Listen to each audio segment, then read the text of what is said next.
Hello everyone, आप सभी का बहुत बहुत स्वागत है मेरे चैनल BL स्टोरी टेलर पे। और गाइस, आज मैं आपके साथ शैंगविन स्टोरी बाय मिस्टेक का नेक्स्ट पार्ट लेके चलिए उसे शुरू करते हैं। किसी ने मुझसे पूछा था ये कौन सा वर्ल्ड है, उन्हें कन्फ्यूजन हो रही है। तो गाइस, अभी वांगजी जो है मॉडर्न वर्ल्ड में है और वो मॉडर्न वर्ल्ड में वापस आ गया है। तो मैं स्टोरी को जो है शुरू करती हूँ और आई होप आपको ये स्टोरी अच्छी लग रही हो। और मैंने जो है वो दूसरी अपनी शैंगविन स्टोरी भी आज बना ली है और उसे भी अपडेट कर दिया है, नहीं तो वो अभी अपडेट हो रही होगी। तो आई होप आप उसे भी देख लेंगे और मेरे 2 चैनल को भी सब्सक्राइब कर दें जिनका डिस्क्रिप्शन में लिंक है, लव स्टोरी टेलर और मूवी स्टोरी टेलर पे। चलिए जो है मैं आज का एक्सप्लेनेशन अपना शुरू करती हूँ। जो हमारा लवांगजी होता है ना, उसने विंग का बर्थडे अपने साथ सेलिब्रेट किया होता है और मेम्मा जो है वो विंग का बर्थडे जो है वो सेलिब्रेट नहीं कर पाती क्योंकि वो किसी काम से जो है बाहर गई होती है और वो बस विंग को टेक्स्ट कर देती है। उसके पास इतना भी टाइम नहीं था कि वो विंग को कॉल कर पाए क्योंकि वो किसी अर्जेंट चीज़ में फंसी हुई थी। विंग जो है यहाँ पर मन लगा के काम कर रहा होता है और उसे वांगजी के साथ टाइम स्पेंड करना बहुत अच्छा लगने लगा था। वो धीरे धीरे वांगजी को चलने में हेल्प करता है और वांगजी को वो स्ट्रेचर पर बैठाकर एक नर्स की हेल्प से बाहर भी ले जाया करता था ताकि वहाँ पर उसकी थेरेपीज़ भी हो सके, ताकि वांगजी जो है वो चलने फिरने में भी उसे प्रॉब्लम ना आए। और वो काफ़ी अच्छे से टाइम स्पेंड करते थे। विंग एक अल्फ़ा था, उसे वांगजी का होना वहाँ पर बहुत अच्छा लगता था क्योंकि उसकी जो ओमेगा स्मेल थी, सैंडलवुड स्मेल थी, सैंडलवुड की खुशबू थी, बॉडी ऑर्डर था, वो काफ़ी रिलैक्सिंग था।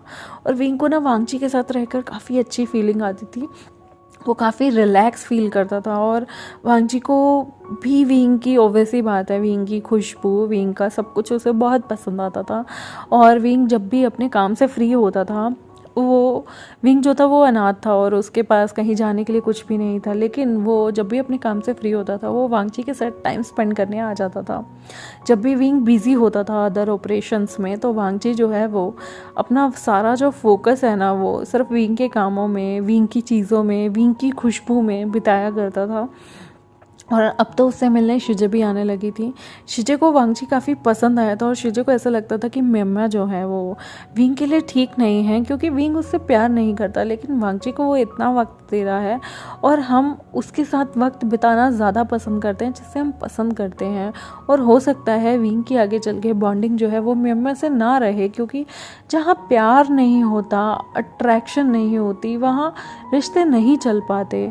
क्योंकि रिश्ते जहाँ मजबूरी के तहत चलाने पड़े फिर वो रिश्ते घसीटते हैं, लेकिन जहाँ प्यार होता है, जहाँ इच्छाएं होती हैं, वहाँ पर रिलेशन बहुत अच्छे से चलते हैं और अंडरस्टैंडिंग भी बन जाती है और अंडरस्टैंडिंग अपने आप इंसान बना लेता है। तो उसे ऐसा लगता था कि मतलब शिजे को ऐसा लगता था कि अगर विंग के साथ ही रहेगा वांगजी तो विंग के लिए लाइफ में बहुत सारी चीज़ें बहुत अच्छी होंगी। विंग को एक परफेक्ट फैमिली मिल जाएगी, वो अपने घर भी बहुत खुशी खुशी आया करेगा क्योंकि उसके घर में इतना प्यारा सा ब्यूटीफुल सा ओमेगा हुआ करेगा। और विंग भी अपना खाने का टाइम जो है वो खाना खा पी के वांगजी के पास आ जाता था। जब उसे ऑफिस के लोगों के साथ लंच करना पड़ता था या डिनर, तो वो ऑफिस के लोगों को भी वक्त देता था, लेकिन वो थोड़ा खाना खाकर बाकी का खाना वांगजी के साथ ही खाया करता था। विंग को वांगजी की कंपनी बोरियत नहीं लगती थी, बोझ नहीं लगती थी। ऐसा नहीं था कि उसके कंधे पे किसी के एहसानों का बोझ हो जिसे वो उतारने के लिए वांगजी के साथ हो। मेम्मा के साथ वो बोझ उतारता था, लेकिन वांगजी के साथ वो अपने दिल से रहा करता था। अक्सर वो वांगजी की कॉम किया करता था, वांगजी को तेल लगा के उसके सिर की मालिश किया करता था, और तो और वो वांगजी के हाथ पैरों की जांच भी करता था। इवन एक बार तो ऐसा हुआ था कि वांगजी की बॉडी को क्लीन करना था और उसमें एक नर्स को उसने बाहर भेजकर वांगजी की बॉडी को खुद से क्लीन किया था। और वांगजी की वो खूबसूरत सी स्किन देख के वो थोड़ा सा वांगजी की तरफ खिंचने लगता है, क्योंकि वांगजी की जब वो बॉडी को क्लीन कर रहा था और वांगजी की न्यूड वाइट मिल्की बॉडी उसे दिख रही होती है, तो वांगजी थोड़ा हेजिटेट करता है। लेकिन इस मौके का पूरा वांगजी फ़ायदा उठाना चाहता था। वो चाहता था विंग को उसकी बॉडी देख के थोड़ा बहुत प्यार, रोमांस और लस्ट भी जागे, क्योंकि वो ऑलरेडी सपने में ही सही या सच में वो कल्टीवेशन वर्ल्ड में गया था। वांगजी की बॉडी को विंग ऑलरेडी पहले देख चुका था। वांगजी उसके साथ एक नाइट स्पेंड कर चुका था और सामने जो उसका लिए खड़ा था वो चाहे डॉक्टर वे हो, चाहे वो विंग हो, चाहे वो कोई भी था, लेकिन वांगजी उसे अपना मानता था, अपना प्यार मानता था। और वांगजी को लगता है कि ये ब्यूटीफुल सा टाइम था। विंग उसकी बॉडी को क्लीन कर रहा था, लेकिन वांगजी जो है वो उसे नज़रें चुरा रहा होता है, उसे शर्म आ रही होती है, उसके चीक ब्लश कर रहे होते हैं। वांगजी को क्लीन करते हुए विंग को भी थोड़े से ब्लश हो रहा होता है, उसके हाथ भी काँप रहे होते हैं। लेकिन वो वांगजी की सिल्की स्मूथ स्किन को जब टच करता है ना, तो उसे ऐसा होता है जैसे उसके हार्मोन्स ना और उसके फेरोमोन्स कहीं ना कहीं इस पूरी जगह को हिट कर रहे हैं। उसे समझ नहीं आता कि उसे ये क्या हो रहा है। वो वांगजी की एब्डोमेन पे हाथ फिराता है और कहता है, तुम बहुत ब्यूटीफुल हो। वांगजी कहता है, थैंक यू, लेकिन विंग तुम भी बहुत ब्यूटीफुल हो। विंग कहता है, पर तुमने मुझे कैसे देखा? वांगजी कहता है, ड्रीम में। तो विंग कहता है, तुम मेरे सपने देखते हो? वांगजी कहता है, मुझे सपना आया था कि हमारी शादी हो गई है। ये सुनने के बाद विंग के कान खड़े हो जाते हैं। वांगजी जो है वो उसे वो ड्रीम बता रहा था जो उसने कल्टीवेशन वर्ल्ड से रिलेटेड देखा था। और कहता है वांगजी कि मुझे सपना आया था कि तुम मुझसे प्यार करते हो और हमने शादी कर ली है। और वो सपना बहुत खुश था, मतलब बहुत अच्छा था। इवन शिजे, जंगचा सब हमारी शादी के लिए मान जाते हैं। और उस सपने में मैंने अपने ब्रदर और अंकल को भी देखा। और ये बोलते हुए वो थोड़ा सैड फील करता है, लेकिन तभी विंग उसके चीक्स को पकड़ के कहता है, तुम्हें सैड होने की ज़रूरत नहीं। क्या वांगजी, तुम मुझसे प्यार करने लगे हो? वांगजी जो है वो उसकी आंखों में देखता है, एक इमोशन सा उसकी आंखों में भर जाता है और वो सिर हिला के बोल देता है, हाँ मैं तुमसे प्यार करने लगा हूँ विंग, और मैं नहीं चाहता कि तुम मिम्या से शादी करो क्योंकि तुम मुझसे प्यार नहीं करते। क्या तुम मुझसे शादी नहीं कर सकते? विंग एकदम से उससे पीछे हट जाता है और कहता है, ये पॉसिबल नहीं है क्योंकि मिम्या के फादर का मेरे ऊपर बहुत ज़्यादा कर्जा है और मैं इस तरह से उसे धोखा देकर तुमसे शादी नहीं कर सकता। वांगजी उसका हाथ पकड़ लेता है और कहता है, विंग क्या तुम मुझसे प्यार नहीं करते? क्या मैं तुम्हें अच्छा नहीं लगता? क्या मैं बहुत बुरा हूँ? मेरे अंकल और मेरे ब्रदर भी मुझे छोड़ के चले गए। मेरे पेरेंट्स भी बहुत बहुत छोटे में मुझे छोड़ के चले गए थे, उनकी डेथ हो गई थी। और अब क्या तुम भी मुझे छोड़ दोगे? वांगजी की बहुत बुरी तरह से आंखें भर जाती हैं और वो कहता है, अगर तुम मुझे छोड़ना ही चाहते हो तो मुझे बचाना क्यों चाहते हो? मुझे मरने देते ना विंग। मैं तुमसे बहुत प्यार करता हूँ और मुझे नहीं लगता अब मैं किसी और का हो पाऊँगा, क्योंकि मैं तुम्हारे अलावा कुछ सोच ही नहीं सकता। तुम यहाँ मुझसे मिलने आते हो, मुझे बहुत अच्छा लगता है। और मैं जानता हूँ कि तुम मिम्या से प्यार नहीं करते, तुम मुझसे मजबूरी में शादी कर रहे हो। क्या तुम उस मजबूरी की शादी को निभा पाओगे विंग? वो विंग का हाथ कस के पकड़ लेता है। विंग कहता है, वांगजी प्लीज़ छोड़ो, मुझे जाना है। वांगजी कहता है, अगर तुम आज यहाँ से चले जाओगे तो मुझे कभी अटेंड मत करना, चाहे मैं जिंदा रहूँ या मर जाऊँ, तुम मुझे देखने नहीं आओगे। अगर आज तुम मुझे छोड़कर यहाँ से जाओगे तो याद रखना विंग, मैं तुम्हें अपनी शक्ल कभी नहीं दिखाऊंगा और मैं कहाँ जाऊँगा तुम्हें ये कभी पता नहीं चलेगा। विंग कहता है, ऐसा मत बोलो वांगजी, लेकिन तुम जानते हो मेरी सिचुएशन अलग है और कुछ टाइम बाद हमारी शादी है, मेरी और मिम्या की। मैं उसे धोखा नहीं दे सकता। वांगजी कहता है, तो मुझे भी अपना इलाज नहीं कराना, मैं भी यहाँ नहीं रह सकता, क्योंकि अगर तुम मेरे नहीं हो सकते तो मैं जी के क्या करूँगा? इस खाली पड़ी ज़िंदगी में ना मेरा कोई अपना है ना कोई पराया है, मैं कहाँ जाऊँगा? वांगजी को बहुत गुस्सा आता है। विंग कहता है, तुम चाइल्डिश बिहेवियर रख रहे हो वांगजी, तुम अभी बहुत छोटे हो, तुम नहीं समझोगे। वांगजी कहता है, इंसान उम्र से समझदार नहीं होता विंग, इंसान अपने एक्सपीरियंस से समझदार होता है। ज़रूरी नहीं कि जो 60-70 साल का है उसे लाइफ में अगर कोई दुख ना मिला हो और हमेशा उसे अच्छी चीज़ें मिली हों तो उसे हमसे ज़्यादा एक्सपीरियंस होगा। जिसने लाइफ में बचपन से दुख भोगा है, अपने पेरेंट्स को नहीं देखा, अपने अंकल और ब्रदर को खो दिया, उससे ज़्यादा एक्सपीरियंस तुम किसका मानोगे? और वहाँ पर विंग जो है वो वांगजी को कपड़े पहनने में मदद करता है, लेकिन वांगजी उसका हाथ झटक कर मना कर देता है और कहता है अगर तुम मुझसे प्यार नहीं करते, मुझे अपना नहीं सकते, तो मेरे साथ इतना अच्छा मत बनो, क्योंकि मैं ये चीज़ अपने ऊपर हावी कर लेता हूँ। मेरे से इतना अच्छा कोई नहीं रहा और इतनी अटैचमेंट कभी किसी ने नहीं रखी, और अगर तुम नहीं तो कोई और नहीं, प्लीज़। और अगर तुम मुझसे इतने ही अच्छे बनते रहोगे तो तुम्हें खुद से दूर मैंने कभी नहीं कर पाऊँगा, और तुम्हें मैं मेम्बर से शादी करता हुआ भी नहीं देख सकता, तो इसलिए अच्छा होगा कि तुम अब मुझसे मिलना छोड़ दो। वांगजी जो है ये सब रोते रोते कहता है। विंग को बहुत दुख लगता है, लेकिन फिर भी वो वहाँ पर वांगजी को छोड़ के चला जाता है। विंग की सांसें जैसे फूल गई थी। उसे अब दूसरे पेशेंट को भी अटेंड करना था। एक नर्स आके उसे बताती है कि आपको दूसरे पेशेंट को अटेंड करना है। विंग का बिल्कुल मन नहीं था। उसके इमोशंस उसके अंदर उसके दिल को ज़ोर ज़ोर से धड़का रहे थे, लेकिन उसे बार बार वांगजी की वो बातें याद आ रही थी कि तुम मैं से प्यार नहीं करते। विंग की आंखों में आंसू आ जाते हैं वांगजी को इस तरह से छोड़ के आने में, लेकिन वो सोच रहा होता है कि मेरे दिल को ये क्या हो रहा है, मुझे इतना दर्द क्यों हो रहा है वांगजी को छोड़ के आने में। उसे समझ नहीं आता कि ये कैसी चीज़ें हैं, ये कैसी अटैचमेंट है जिसे वांगजी से हो गई है। उसे कभी किसी से ऐसी अटैचमेंट नहीं हुई। वो आज दिन तक सिर्फ अपनी शीजे से अटैच था। वो अपनी शीजे से बहुत प्यार करता था, लेकिन ये अटैचमेंट कुछ अलग लेवल की है।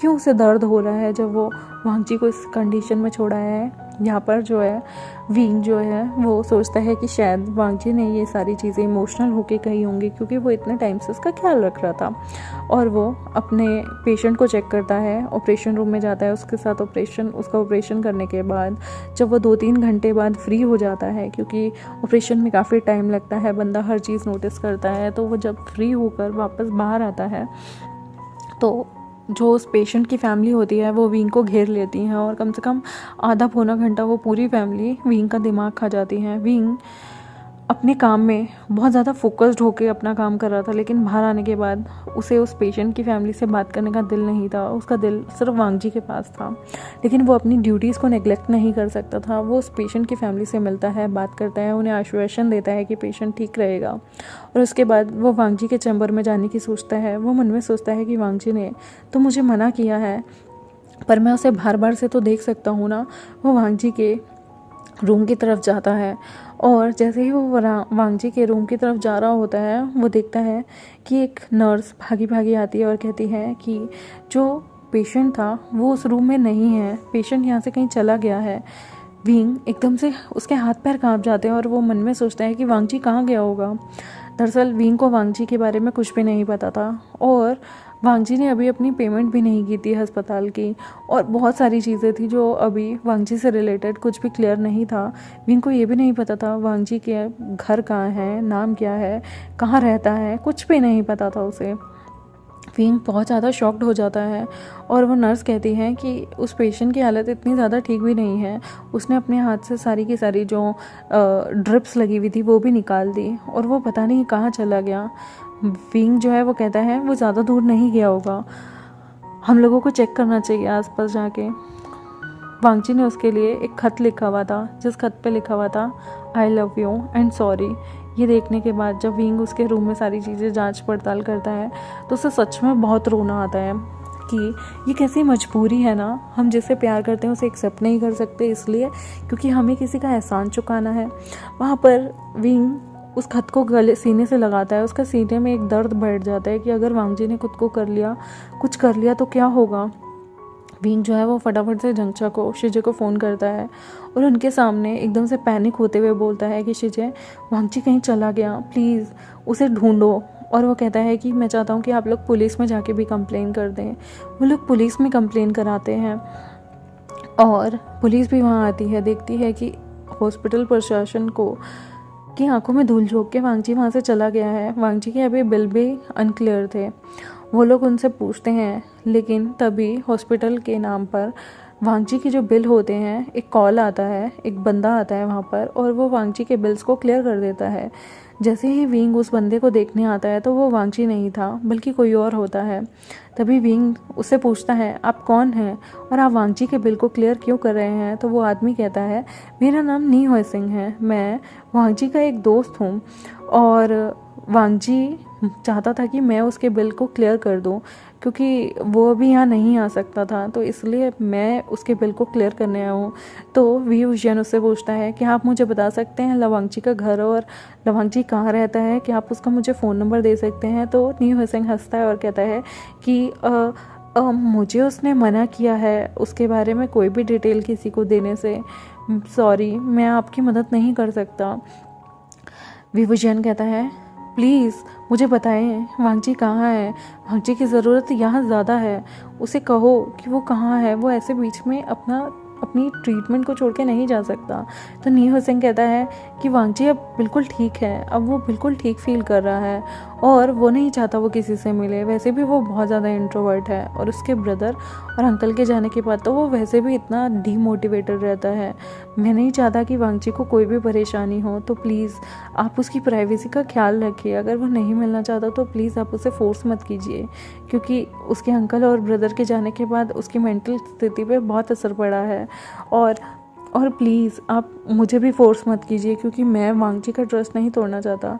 विंग कहता है ठीक है आप जैसा ठीक समझें, लेकिन वो अपना फटाफट से फ़ोन नंबर नी हुसैन को देता है और कहता है ये मेरा फ़ोन नंबर है, और अगर आपको लगे किसी भी वक्त कि वांगजी को ज़रूरत है या वांगजी मुझसे बात करना चाहता है या मेरी किसी भी मामले में आपको ज़रूरत लगे तो प्लीज़ मुझे ज़रूर इन्फॉर्म करिएगा।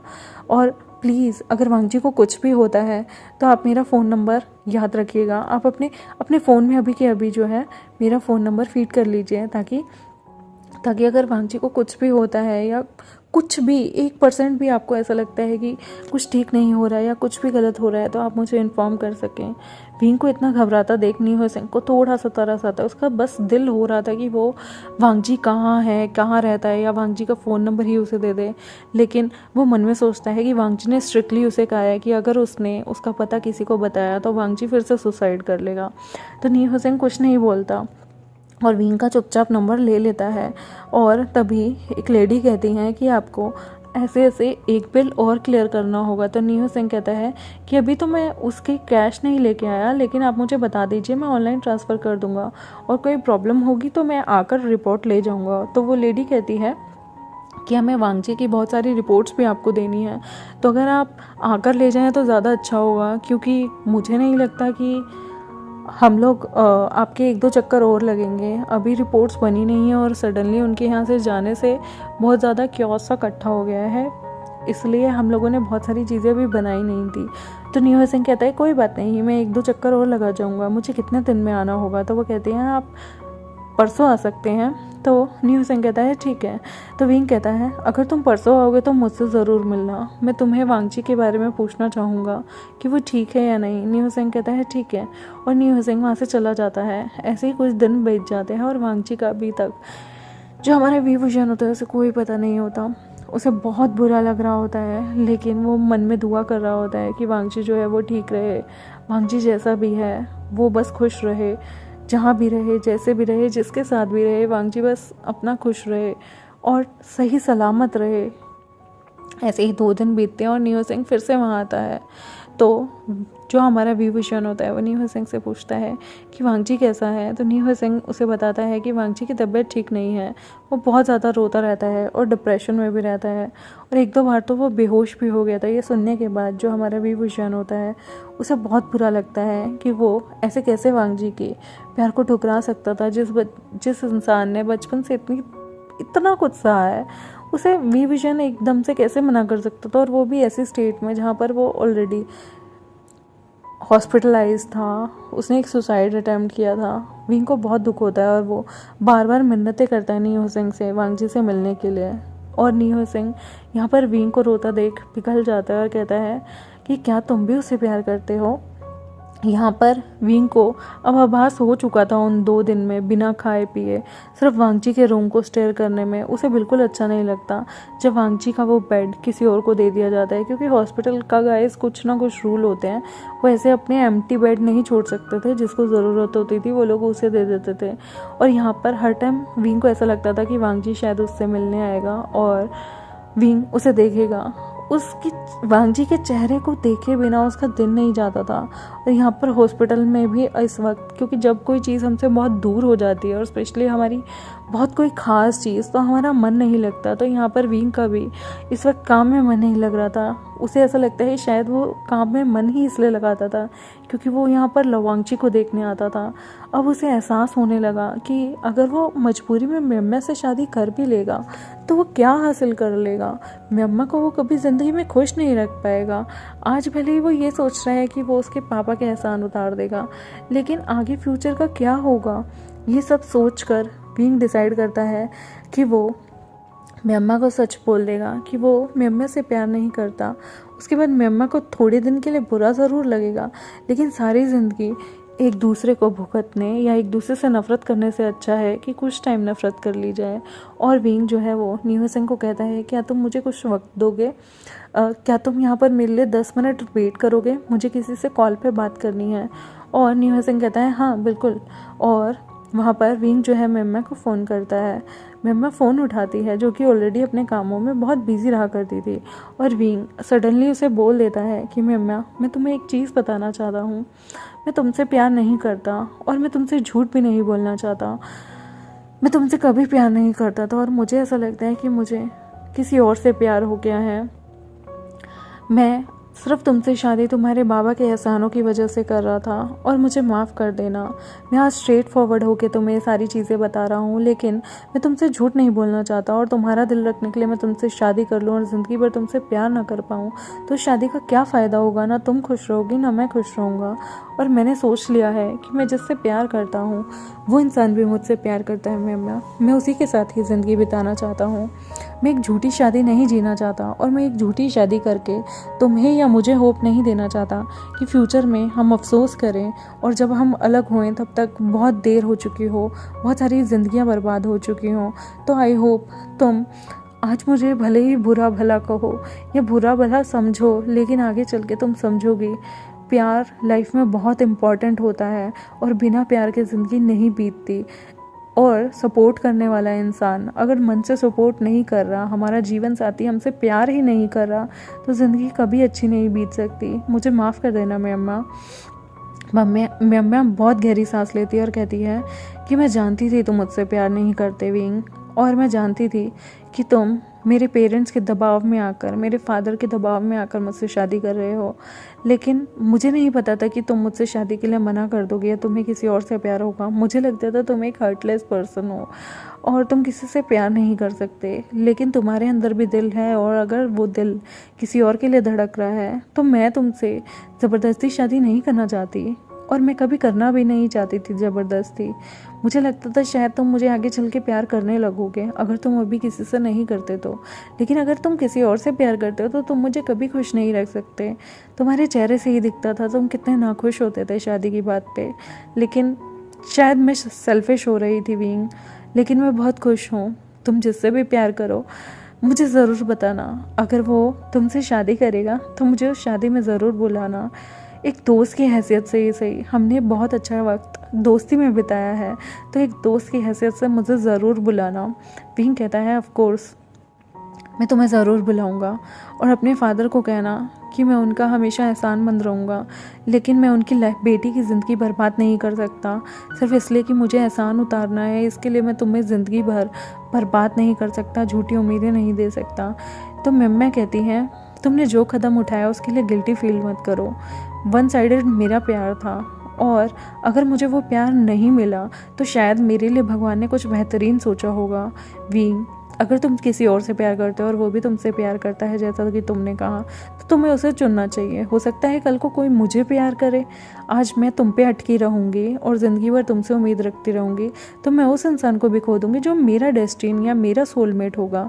विंग कहता है बिल्कुल, और ऐसा ही पॉजिटिव एटीट्यूड हमेशा रखना मेम्मा, और हर इंसान को ऐसा पॉजिटिव एटीट्यूड अपनी लाइफ में रखना भी चाहिए, क्योंकि अगर आपको एक चीज़ नहीं मिली तो समझ लीजिए वो चीज़ आपके लिए कभी बनी ही नहीं थी। आपके लिए कुछ बेहतर और बेहतरीन ऑलरेडी इंतज़ार कर रहे हैं जो आपके लिए आपने नहीं, किस्मत ने और उस भगवान ने आपके लिए चुना है। मेम्मा अपनी डेस्टिनी को अपनाती है और विंग को ऑल द बेस्ट कहकर उसे चेयरफुल गुड बाय कहती है। विंग जो है वो फ़ोन रखता है और नी हुसैन को कहता है कि मुझे हमारे लंजा के पास ले चलो। विंग जो है वो बहुत ज़्यादा गहरी गहरी सांसें ले रहा था। नी हुसैन जो कि वहाँ पे बाइक पे आया हुआ था, वो अपनी खटारा बाइक चलाता है, लेकिन वो बेचारी चल नहीं रही होती। तो नी हुसैन कहता है कि उफ़, ये बाइक कितनी ज़्यादा खटारा हो गई है। कितनी बार मैंने ब्रदर को कहा है कि ये कबाड़ा बाइक हटा कर मुझे एक अच्छी सी गाड़ी दे दो, लेकिन मेरे ब्रदर सुनते ही नहीं। विंग वहाँ इरिटेट हो रहा था क्योंकि उसे लवांगची के पास जाना था और यहाँ पे एक खटारा बाइक चल ही नहीं रही होती। तो विंग कहता है एक काम करते हैं, हम मेरी गाड़ी से चलते हैं, तुम इस बाइक को यहाँ छोड़ दो। तो नी हुसैन कहता है अगर ये चोरी हो गई तो? विंग कहता है जो कबाड़ा बाइक चल ही नहीं रही उसे चुरा कर कोई करेगा भी क्या, और अगर चोरी भी हो गई तो बहुत ही अच्छा है, तुम्हारे ब्रदर तुम्हें कम से कम गाड़ी ही ले देंगे। ये खटारा बाइक तो वैसे भी नहीं चलती, इससे अच्छा तो तुम एक साइकिल ले लेना इसे बेच के। नी हुसैन जो है उसे बहुत बुरा लगता है, लेकिन वो कुछ नहीं कर सकता था। उसके चेहरे पर स्माइल आ जाती है कि बाइक लिटरली, साइकिल आज की डेट में ज़्यादा महंगी होगी उसका बड़ा बाइक से जो वो चला रहा था, और वो फटफटिया बाइक थी। और विंग जो था वो इतना बड़ा डॉक्टर हो गया ऐसी घटिया सी बाइक पे बैठे, उसकी पर्सनैलिटी को सूट तो नहीं करता था, लेकिन वो मन में ये सोच रहा था कि मुझे अभी सिर्फ वांगची के पास जाना है। फिर विंग अपनी गाड़ी निकालता है, जिसकी गाड़ी को देखकर आंखें फट जाती है नी हुसैन की, और कहता है तुम्हारी गाड़ी तो बहुत सेक्सी है। विंग कहता है ओफो, गाड़ी की तारीफ़ बाद में करना, पहले मुझे लवांगची से मिलवा दो। जैसे ही नी हुसैन उसकी गाड़ी के अंदर बैठता है उसके होश उड़ जाते हैं, क्योंकि विंग ने अपनी गाड़ी बहुत अच्छी तरीके से मॉडिफाई कराई हुई थी। तो वो कहता है तुम सच में एक डॉक्टर हो, क्योंकि तुम्हारी गाड़ी की मॉडिफिकेशन देख के लग नहीं रहा। ये कितनी कूल है, मुझे ब्रदर से कह के ऐसी गाड़ी लेनी है। तो विंग जो है कहता है तुम्हारे पास अभी मोफट थी, इतनी गंदी सी, तुम्हें लगता है तुम्हारा ब्रदर तुम्हें एक अच्छी गाड़ी लेके देगा, और वो भी मॉडिफाइड ऐसी? कभी भी नहीं, भूल जाओ, तुम साइकिल ही चलाना ज़्यादा अच्छा है। तो जो हमारा न्यू हुसैन होता है वो पाउट बनाते हुए कहते हैं तुम कितने हर्टलेस हो और क्रूअल हो। हाँ, लवांगची ने तुम में क्या पसंद किया है, बस तुम्हारी गाड़ी की चॉइस बहुत अच्छी है। विंग कहता है वो तो है ही, और लवांगची की भी चॉइस बहुत अच्छी है। इनडायरेक्टली वो खुद की तारीफ़ कर रहा था। फिर वो लोग लवांगची के घर के बाहर पहुँचते हैं, और न्यू हुसैन जो है वो लवांगची को फ़ोन करता है और कहता है कि गेट खोलो, मैं तुम्हारे घर के बाहर खड़ा हूँ। वांगजी जो है वो जो है अपना अंदर से बैठा हुआ ही इलेक्ट्रॉनिक बटन दबा के अपने गेट खोल देता है। वो ये भी नहीं सोचता कि नी हुसैन के साथ कोई आया होगा, क्योंकि उसे ट्रस्ट था नी हुसैन के अलावा वहाँ पर कौन आता, उसके बारे में कोई पूछने भी नहीं आता था। तो जैसे ही न्यू हुसैन वहाँ चल के आता है और कहता है वांगजी ब्रदर कहाँ हो तुम, वांगजी। जैसे ही वो करता हुआ आता है, वांगजी उसकी तरफ देखता भी नहीं। तभी वहाँ पर विंग की एंट्री होती है, और विंग जो है वो लवांगची को देखता है, जो कि एक साइड मुरझाया हुआ सा बैठा हुआ था, और उसने अपने एक सोफे पे बैठे हुए अपनी सिर्फ जो नीज़ होते हैं, घुटने होते हैं, उन्हें हक किया हुआ था, और उसकी आंखें बहुत ज़्यादा पफी हो गई थी रो रो के। तो नी हुसैन कहता है ब्रदर क्या हो गया तुम्हें, तुम ऐसे चुप चुप क्यों हो।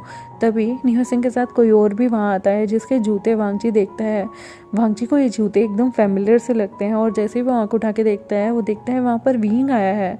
वांगची की तो जैसे सांस ही फूल गई हो, और वो कहता है विंग तुम यहाँ। विंग कहता है ये क्या हालत बना ली है तुमने अपनी, देखो कैसे चेहरा कैसे कर लिया, कितने बदसूरत लग रहे हो तुम। वांगजी फटाफट अपने चेहरे पे हाथ मार के सोचता है कि क्या मैं सच में बदसूरत लग रहा हूँ। वो वहाँ से भागकर शीशे में अपना चेहरा देखने जाता है, तो विंग वहाँ पे स्माइल करता है। वांगजी कहता है क्या है, मैं कहीं बदसूरत नहीं लग रहा, झूठ बोल रहे हो आप।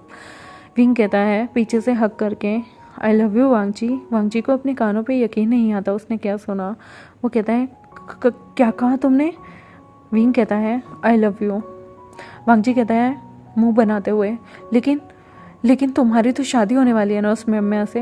विंग कहता है मैंने अपनी शादी तोड़ दिया, मैंने मेम्या को बता दिया मैं तुम्हें पसंद करता हूँ।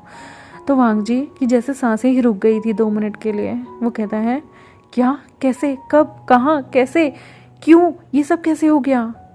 विंग कहता है एक सांस में इतने सारे क्वेश्चन क्यों पूछ रहे हो, धीरे धीरे पूछो। मैं कोई रोबोट नहीं हूँ जो तुम्हारे एक साथ इतने सारे आंसर का जवाब दे दूंगा, या फिर गूगल भी नहीं हूँ। तो वांगजी जो है वो कहता है मतलब ये कैसे हुआ। विंग कहता है पिछले 2 दिन से जब तुम मुझे नहीं दिख रहे थे, तब मुझे तुम्हारी कमी का एहसास हुआ, और मुझे पता चला कि जो वक्त मैं तुम्हारे साथ बिताने लगा था जब तुम कॉन्शियस थे और अनकॉन्शियस भी, तो उस दौरान मुझे तुमसे अटैचमेंट होने लगी थी, तुम्हारी परवाह करने लगा था, तुम्हें समझने लगा था, और पता नहीं क्यों तुमसे एक अजीब सी अटैचमेंट हो गई थी जो मुझे इतने सालों से मैं मम्मा को जानता था लेकिन मुझे उससे कभी अटैचमेंट नहीं होती थी। तुम्हारे पास मुझे आकर एक सुकून मिलता था जो मुझे शायद कभी किसी के साथ रहकर नहीं मिलता था सिवाय शिजे के, और शिजे मेरी बहन जैसी हैं। तो वो सुकून सिर्फ अपने फैमिली मेम्बर या अपने पार्टनर के पास आके मिलता है। और मुझे नहीं पता वांगची, लेकिन धीरे धीरे मैं तुम्हें चाहने लगा था, और इसका रियलाइजेशन मुझे तब नहीं था जब तुमने अचानक से मुझे प्रपोज़ कर दिया। इसका रियलाइजेशन मुझे तब हुआ जब तुम मुझे छोड़ के गए और मुझे पता चला कि मेरी ज़िंदगी में तुम्हारी अहमियत क्या है।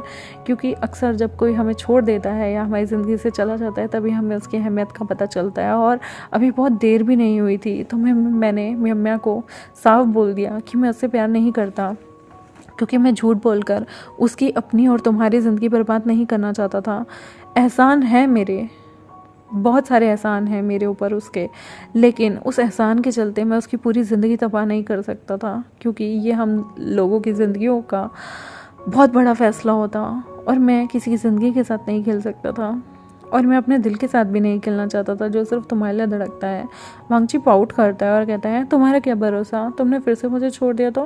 विंग कहता है अगर मुझे तुम्हें छोड़ना होता तो तुम्हें लगता है मैं नी हुए सिंह के साथ यहाँ आता, और तुम्हें पता है तुम्हारे दोस्त के पास कितनी खटारा बाइक है जो चलती भी नहीं, तुम इसे क्यों नहीं कहते कि ये साइकिल ले ले। वांगची कहता है कितनी बार तो कहा है मैंने नी हुए सिंह को कि तुम उस खटारा बाइक को बेच दो, कितनी बेइज्जती होती है उसे चलाते हुए, मैं तो इसकी बाइक पर भी नहीं बैठता था।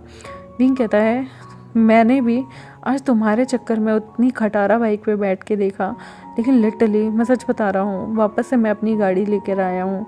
सच में मेरी गाड़ी बहुत अच्छी है, शुक्र है मेरा प्रोफेशन डॉक्टर का है, वरना अगर मैं भी इसकी तरह अपने किसी भाई पे डिपेंड होता तो मेरे पास भी आज खटारा सी कोई साइकिल या बाइक होती।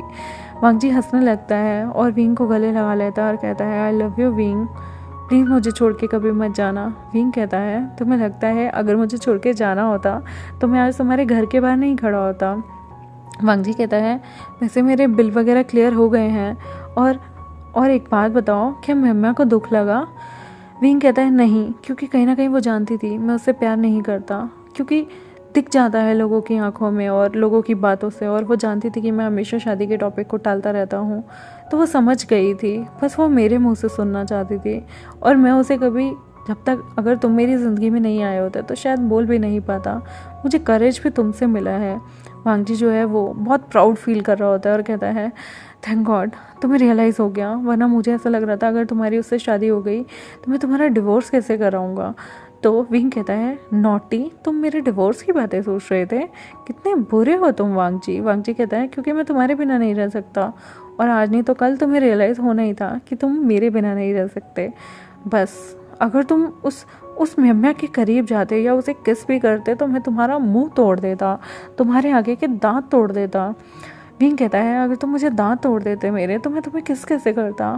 वांगजी के कान लाल हो जाते हैं और वांगजी कहता है शेमलेस। विंग उसे अपनी ओर देखने को कहता है और एकदम से उसके लिप्स पे अपने लिप्स को जोड़ देता है और किस कर देता है। वांगजी की आंखें जैसे एक बटन एकदम बड़ा सा हो जाता है ना, बिल्कुल वैसे हो गई थी, बहुत बड़ी सी हो गई थी, और वो हैरान हो जाता है कि विंग ने यहाँ पर उसे किस किया, और उसे बिल्कुल वो वाला किस फील होता है जैसा उसे ड्रीम में उस विंग ने किया था। और वो विंग के बालों को ज़ोर से पकड़ लेता है और पैशनेट से किस दोनों शेयर कर रहे होते हैं बहुत देर तक एक दूसरे के लिप्स को अपने लिप्स से दबाए हुए वो बहुत पैशनेट से किस करते हैं। और तभी वहाँ पर गला साफ करते हुए न्यू सिंह कहता है आप लोग भूल गए यहाँ मैं भी हूँ। तभी वो दोनों झटके से दूर होते हैं और कहते हैं तुम यहाँ अभी तक क्या कर रहे हो, तुम्हें यहाँ से चले जाना चाहिए। वी विजयन कहता है, और वांगजी कहता है बिल्कुल, तुम अभी तक यहाँ क्या कर रहे हो। न्यू सिंह कहता है तुम एक ओमेगा हो और शादी से पहले तुम्हें एक अल्फ़ा के इतने करीब नहीं जाना चाहिए। मैं एक रिस्पॉन्सिबल दोस्त होने के नाते कबाब में हड्डी बिल्कुल बन सकता हूँ जब तक तुम शादी नहीं करते। तो वी विजयन कहता है तो हमें जल्द से जल्द शादी कर लेनी चाहिए, क्योंकि मैं एज में बड़ा हूँ वांगजी से और मुझसे अब चीज़ों का इंतज़ार भी नहीं होता, कब तक इंसान वर्जिन रहेगा।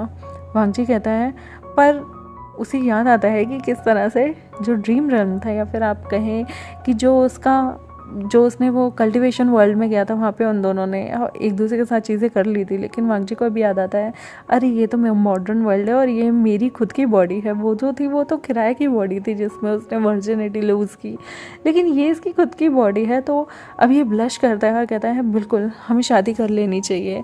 और गाइस आई होप मज़ा आएगा देखने में कि इनकी शादी कैसी होगी और कैसे ये दोनों शादी करेंगे और उसके बाद इन लोगों का क्या होगा, ये देखने में बहुत ज़्यादा मज़ा आएगा। और मेरे चैनल को सब्सक्राइब कर ले, वीडियोस को लाइक कर दे, बेल आइकन को प्रेस कर दे और कमेंट सेक्शन में बताइए आज का आपको पार्ट कैसा लगा। थोड़ा इमोशनल पार्ट था लेकिन एंडिंग बहुत अच्छी हुई है और देखने में बहुत मज़ा आएगा कि जब इन दोनों की शादी होगी तो कैसी हलचल होगी और जो कल्टीवेशन वर्ल्ड की दुनिया है उसमें क्या हलचल हो रही होगी। तो मेरे साथ बने रहें और आपको बहुत मज़ा आएगा आगे के आने वाले पार्ट्स में।